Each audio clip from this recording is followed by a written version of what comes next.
wanted to share a thing recently happened to me. Recently నాకు 2 days back throat infection వచ్చింది. Complete నా voice రావట్లేదు అసలు. Voice మొత్తం now it's better.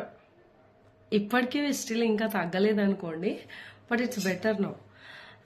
Day before yesterday my ma'am, ఆ రోజు నేను అసలు ఏ కాల్స్ అటెండ్ చేయలేదు, వదిలేసిన లిటరల్లీ.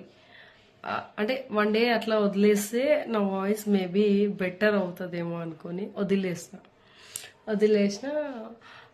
ఎన్ని కాల్స్ వచ్చినా నేను అటెండ్ ఇగ్నోర్ చేశాను, వదిలేసిన. బట్ మమ్మీ కాల్ చేస్తే ఖచ్చితంగా ఏ సిచ్యువేషన్లో ఉన్నా నేను మాట్లాడతా. లేదంటే తను టెన్షన్ పడుతుంది, కాల్ లిఫ్ట్ చేయలేదు ఏమైంది అనేసి. అరే నా వాయిస్ ఎట్లా ఉంది, no matter. I wanted to talk with ma'am.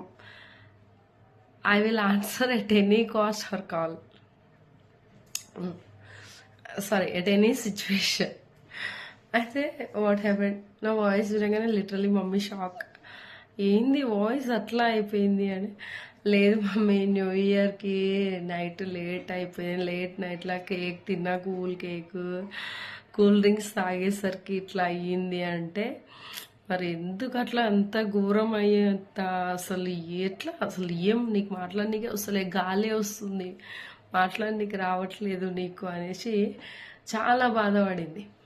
That's okay, mummy కాబట్టి బాధపడుతుంది. మన చిన్న పెయిన్ వచ్చినా, వాళ్ళకి ఎంత పెయిన్ వచ్చినా వాళ్ళు తట్టుకుంటారు, బట్ మనకు వస్తే వాళ్ళు తట్టుకోలేరు కదా.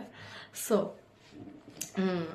అయితే మమ్మీ మరి ట్యాబ్లెట్లు వేసుకున్నావా, డాక్టర్ దగ్గరికి వెళ్ళినావా, లిటరల్లీ థింగ్స్ అన్నీ అడుగుతుంది. ఓకే వేసుకున్నామా, తగ్గుతుందేమో, రేపు తగ్గుతుంది లేట్స్ ఓకే.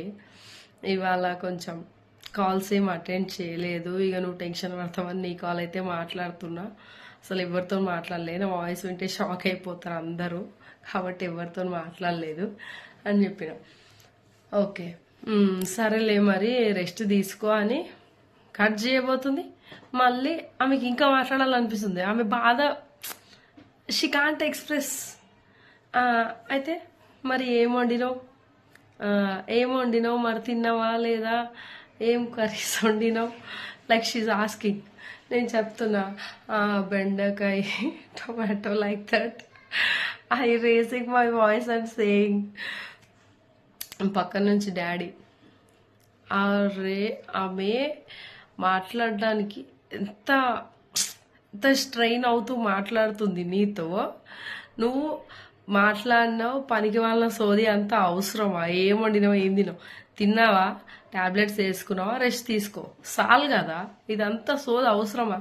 ఆమె ఎంత పెయిన్తో మాట్లాడుతుంది. కట్ చేయి నువ్వు ఫోన్, ఆమె రెస్ట్ తీసుకుంటుంది. తిన్నావా, అడిగినావు కదా, ట్యాబ్లెట్స్ వేసుకున్నావా, వేసుకో, రెస్ట్ తీసుకున్నావా, అడిగినావు, ఏం వండినావు, అదంతా సుత్తి అవసరమా నీకు? ఇప్పుడు ఆమె అంత పెయిన్తో మాట్లాడుతున్నప్పుడు కూడా ఈ సుత్తి అంతా మాట్లాడడం అవసరమా అని చెప్పి మమ్మీకి లిటరల్గా క్లాస్ ఇచ్చిండు నా కోసం.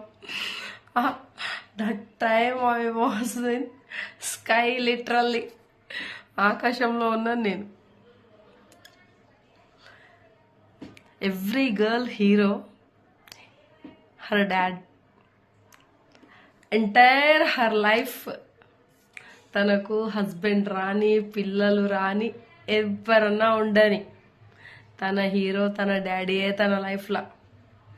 అండ్ ఫాదర్ చూపించినంత ప్రేమ ఇంకెవ్వరు చూపించలేరు. ఇన్ఫ్యాక్ట్ హర్ హస్బెండ్ ఎంత మంచిగా చూసుకునేటోడైనా సరే, హస్బెండ్ చూపించలేడు, కొడుకు చూపించలేడు, ఎవ్వరు చూపించలేడు. Father is the hero of girls entire life. That's only I want to say finally. Thank you so much. ఓపికగా నా స్టోరీ విన్నందుకు. Bye guys.